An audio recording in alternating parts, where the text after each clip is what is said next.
أعوذ بالله من الشيطان الرجيم بسم الله الرحمن الرحيم ويعلمه الكتاب والحكمة والتوراة والإنجيل صدق الله العلي العظيم۔ کل حضرت عیسیٰ علیہ السلام کے بارے میں بات ہو رہی تھی۔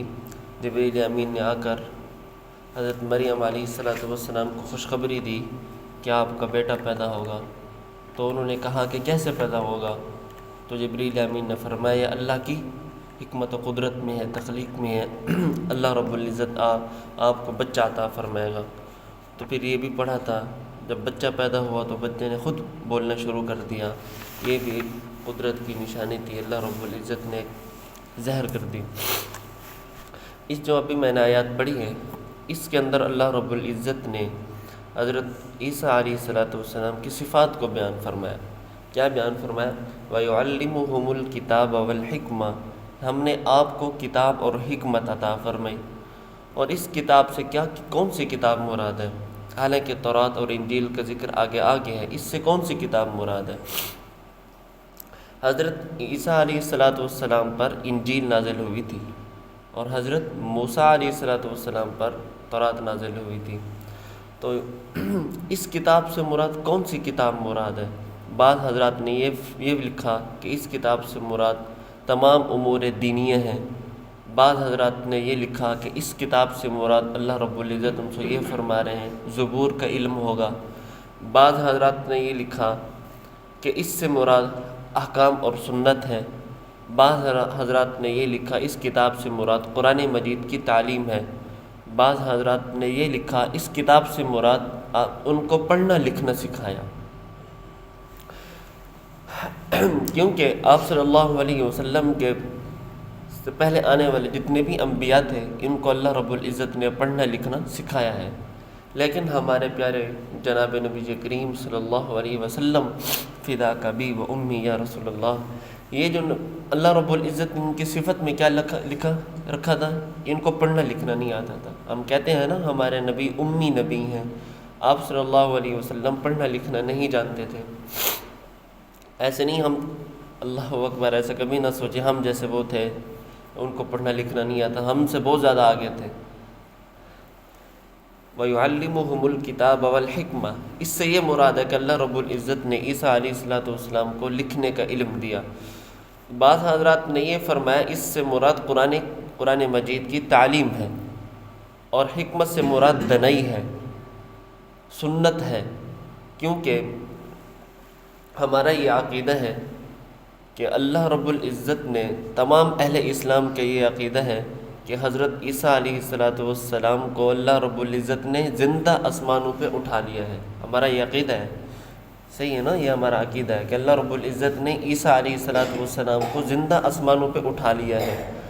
دوبارہ وہ تشریف لائیں گے قیامت سے پہلے، 40 سال گزاریں گے، 40 سال اس امت محمدیہ کے نگران بن کر، ذمہ دار بن کر وہ زندگی گزاریں گے، لوگوں کو دین تبلیغ، دین محمد کی تعلیم دیں گے، وہ اپنی تعلیم نہیں دیں گے۔ تو اس سے یہی مراد ہے قرآن مجید کا علم اور آپ صلی اللہ علیہ وسلم کی سنت۔ تو آپ حضرت عیسیٰ علیہ السلام جب تشریف لائیں گے اس دنیا میں، 40 سال گزاریں گے، اہل و عیال بھی ان کے ہوں گے، شادی بھی کریں گے، یہ بھی میں نے آپ کو بتایا تھا، شادی بھی کریں گے، ان کے بچے بھی ہوں گے، پھر وہ ان کی تدفین ہوگی روضہ رسول کے اندر۔ تو اس کتاب سے مراد قرآن مجید کی تعلیم ہے اور حکمت ہے۔ تو کیونکہ حضرت عیسیٰ علیہ السلام جب آئیں گے تو وہ دین محمدی، دین شریعت پر عمل کریں گے، اپنی شریعت پر عمل نہیں کریں گے، کیونکہ انہوں نے یہ بھی فرمایا کہ یا اللہ کہ مجھے پیدا فرما دین محمدی میں، مجھے آپ صلی اللہ علیہ وسلم کا امتی بنانا۔ تو اللہ رب العزت نے ان کی یہ بھی دعا قبول فرمائی کہ ان کو امت شریعت محمدیہ میں بھیج دیا دوبارہ۔ اب کیا ہے کہ وہ کیسے عمل کریں گے؟ سب سے پہلے وہ جب نازل ہوں گے تو حضرت امام مہدی علیہ السلام دمشق کی جامع مسجد عموی میں نماز پڑھا رہے ہوں گے، فجر کی نماز، تکبیر ہو رہی ہوگی، پھر آواز پیچھے یہ لگے گی نظر عیسیٰ ابن مریم علیہ السلام کہ عیسیٰ علیہ السلام بھی نازل ہو گئے ہیں۔ تو حضرت امام مہدی وہ پیچھے ہٹنے لگیں گے، کیونکہ حضرت امام مہدی کا درجہ بہت اونچا ہے، پیغمبر تو پھر پیغمبر ہے، اور امام مہدی علیہ السلام کا درجہ کسی صحابی کے درجے کو نہیں پہنچ سکتا، جو ان کا درجہ کسی صحابی کے درجے تک نہیں پہنچ سکتا، پیغمبر کی شان تو پھر پیغمبر تھی، تو اس لیے وہ پیچھے ہٹنے لگیں گے۔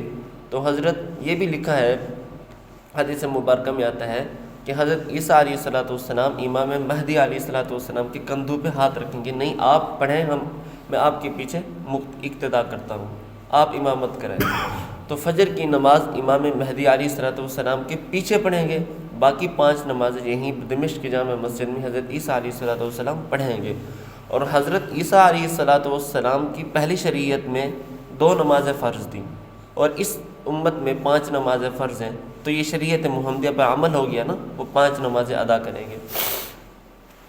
اس سے مراد یہ والحکمہ، اور حکمت کی کتاب ہے، اور حکمت دنئی، کیونکہ اللہ رب العزت نے جتنی بھی انبیاء علیہ السلام کو بھیجا ان کے ساتھ کوئی نہ کوئی معجزات بھی پیش کر دیے، کل آئے گا انشاءاللہ سارے معجزات کے بارے باتیں ہیں، لیکن اس حکمت سے ایک معجزہ بھی ایک بیان کر دوں۔ اللہ رب العزت نے حضرت عیسیٰ علیہ السلام کو حکمت دی تھی کہ ہر نبیوں کو کوئی نہ کوئی دیکھتا ہے جس زمانے کے اندر جس چیز کا زور ہو، تو اللہ رب العزت بھی ان کو ایسا علم دیتا ہے، ایسا معجزہ دیتا ہے تاکہ وہ ماہر فن لوگ بھی ان سے عاجز آ جائیں، کہ جس طرح حضرت موسیٰ علیہ السلام کے زمانے میں جادو کا بہت زیادہ زور تھا، کہ فرعون کا محل میں جادوگر، آپ نے سارا سنا ہوا واقعہ یہ ان کے، تو حضرت موسیٰ علیہ السلام کو اللہ رب العزت نے ایک عصا دی تھی کہ یہ عصا ہے، اس کو نیچے ڈالو گے تو یہ اژدہا بن جائے گا، یہ سانپ بن جائے گا، ان کو نگل جائے گا۔ ان کے جادو کا توڑ دے دیا، وہ جادوگر لوگ بھی عاجز آ گئے۔ تو حضرت عیسیٰ علیہ السلام کو اللہ رب العزت نے کون سا ایسا معجزہ دیا تھا کہ ایسا معجزہ دیا، دیکھو اس وقت حکمت کے لوگ بہت زیادہ تھے، علم و طب کے لوگ بہت زیادہ تھے، وہ برس کی بیماری کو اور نبینے کی بیماری کو وہ دور کرنے سے عاجز تھے کہ ہم اس کو کیسے دور کریں، یہ مادرزاد بینا ہے، ماں سے جب پیدا ہوا یہ ایسے ہی تھا، اب ہم اس کو نبینے کو کیسے بینا کریں۔ تو حضرت عیسیٰ علیہ السلام کو اللہ رب العزت نے یہ معجزہ عطا فرمایا، اس نبینے کی آنکھ پہ ہاتھ پھیرتے وہ ٹھیک ہو جاتا، اور برس والی بیماری والے پہ ہاتھ پھیرتے وہ بھی شفا یاب ہو جاتا۔ تو اللہ رب العزت نے ان کو یہ حکمت والی علم عطا فرمایا، معجزہ عطا فرمایا۔ آگے والتوراۃ والانجیل، تورات کا ذکر کیوں فرمایا؟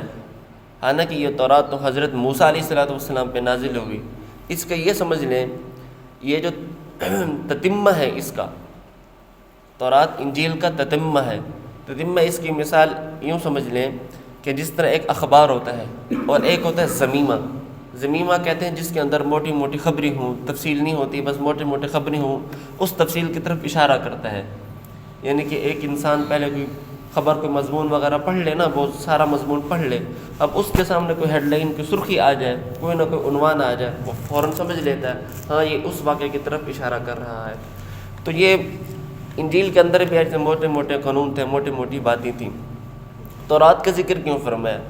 کیونکہ وہ لوگ حضرت عیسیٰ علیہ السلام کو نہیں مانتے تھے، ان سے معجزے کی فرمائش کرتے تھے، تو معجزے بھی ان کو دکھائے، بتایا، سب کچھ کیا۔ تو تورات کا علم وہ یوں کہتے تھے، کیونکہ یہ یہودی بنی اسرائیل جو تھے تورات کے پر علم لاتے تھے، تورات کو مانتے تھے، وہ یہ کہتے تھے اگر ان کے سامنے اگر تورات کا انکار کر دیا جائے، پھر ان کا یہ بہانہ تھا کہ یہ تو ہماری تورات کو مانتا نہیں، ہم اس پر ایمان کیسے لائیں؟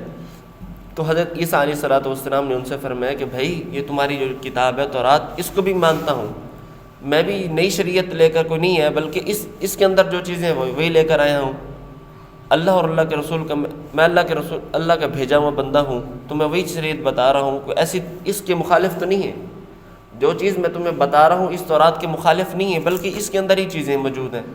ہاں میں تمہیں اور بھی خوشخبری دے دوں، اس تورات کے اندر اللہ رب العزت نے بعض چیزوں کو حرام فرمایا، لیکن میری شریعت میں اندر اللہ رب العزت نے اس کو حلال فرما دیا ہے، تو اس لیے تورات کا ذکر فرمایا۔ دعا ہے کہ اللہ رب العزت ہمیں قرآن مجید کی صحیح سمجھ عطا فرمائے۔ وما علینا الا البلاغ المبین۔